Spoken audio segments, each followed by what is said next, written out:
Assalamualaikum warahmatullahi wabarakatuh. Pada kali ini kita akan belajar pengenalan usul fiqh tingkatan 4 pendidikan syariah Islamiyah. Pengertian ilmu usul fiqh. Usul dari sudut bahasa ialah asas sesuatu perkara. Dari sudut istilah ialah dalil dan kaedah. Al-fiqhu dari sudut bahasa ialah faham. Dari sudut istilah ialah ilmu berkaitan hukum syarak secara amali yang diperoleh daripada dalil-dalil yang terperinci.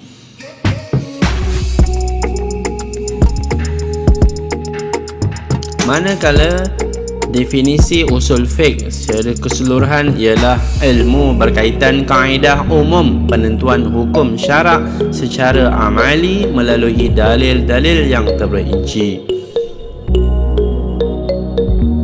Sejarah perkembangan ilmu usul fiqh terbahagi kepada 4 fasa. Fasa yang pertama, pada zaman Rasulullah sallallahu alaihi wasallam, hukum syarak diambil terus daripada Rasulullah sallallahu alaihi wasallam dalam bentuk wahyu Al-Quran dan penjelasan baginda Rasulullah sallallahu alaihi wasallam yang dikenali sebagai hadis.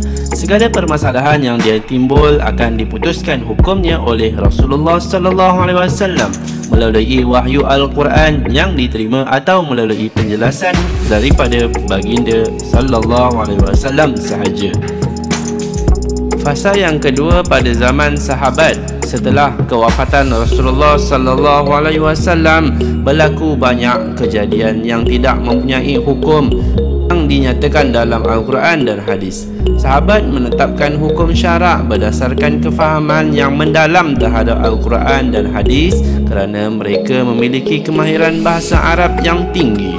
Selain itu, mereka juga memahami asbabun nuzul ayat Al-Quran dan asbabul wurud al-hadis.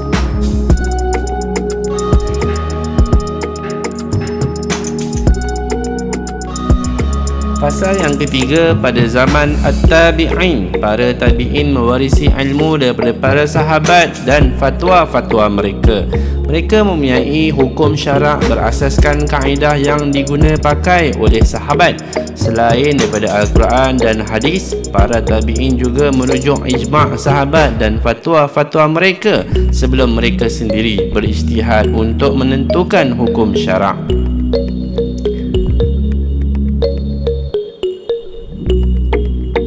Fasa yang keempat pula pada zaman tabi'in. Pada zaman ini, negara Islam telah menjadi luas. Ramai orang bukan Arab memeluk Islam.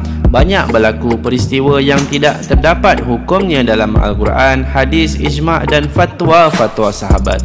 Ulama' pada zaman ini telah berijtihad dan mengeluarkan hukum berdasarkan ilmu yang telah mereka pelajari daripada para tabi'in.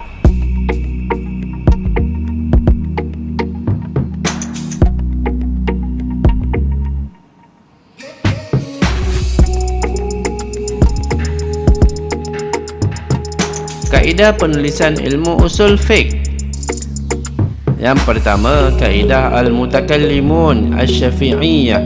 Membina kaedah usul fiqh berasaskan dalil dan hujjah daripada Al-Quran, hadis dan dalil akal tanpa terikat dengan hukum fiqh yang telah diputuskan oleh imam-imam mazhab atau membahaskannya secara terperinci.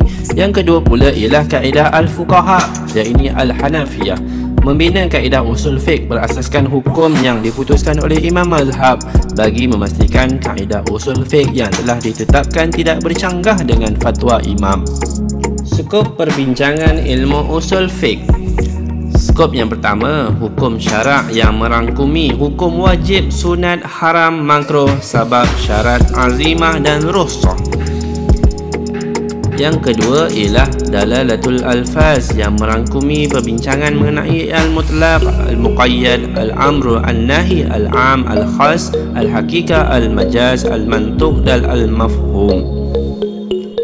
Seterusnya ialah dalil-dalil syarak yang merangkumi perbincangan mengenai Al-Quran, As-Sunnah, Ijma', Qiyas, Masalih, Al-Mursalah, Al-Istihsan, Al-Istishaf, Mazhab, Sahabat, Saduz Zara'i.